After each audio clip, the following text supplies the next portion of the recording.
Mr. Ball? I thank you for yielding. I want to just make a couple points in closing. The statement at the beginning of this war was made that it's different this time, even though the history is well known about Afghanistan. It's ancient history, but it's different this time because we're different, and it's not going to have the same results. But so far, you know, they haven't caught Osama bin Laden. We don't have a national government, really. We don't have really honest elections. We haven't won the hearts and minds of the people. There's a lot of dissension, and it's a miserable place. So it's really a total failure, let alone the cost of life and limb and money. I mean, it is just a total failure. The thought that we would pursue this and expand it and send more troops just blows my mind.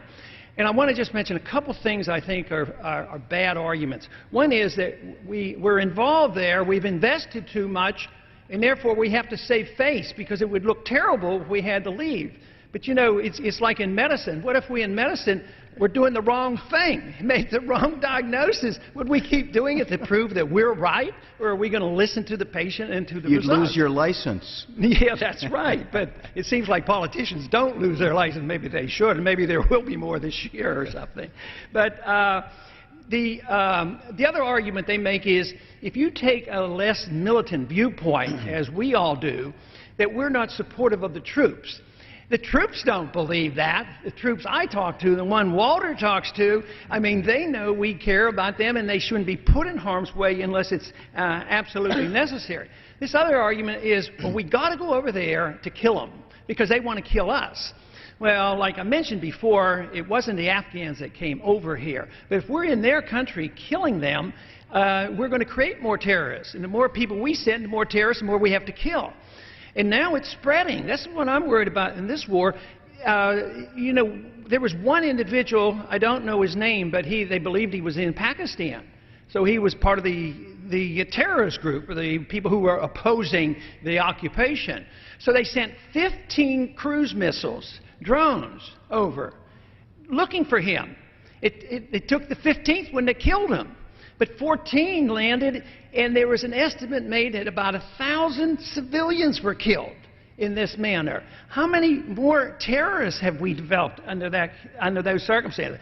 I do want to have 1 minute here to read a quote, and then I'll yield back. But this quote comes from a Russian general talking to Gorbachev.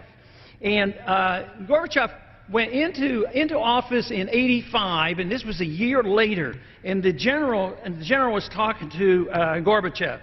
He says, military, and this is after, just think, Gorbachev was in office 1 year. He had the problem. He was trying to get out. He didn't get out till '89. But the general says, military actions in Afghanistan will soon be 7 years old.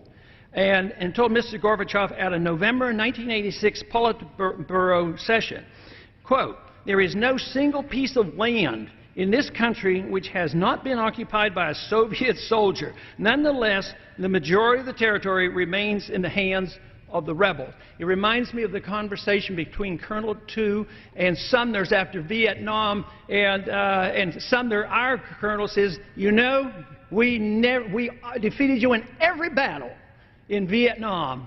And Tu looked at him and he says, "Yes, I agree, but it was also irrelevant." I yield back. Thank you very much.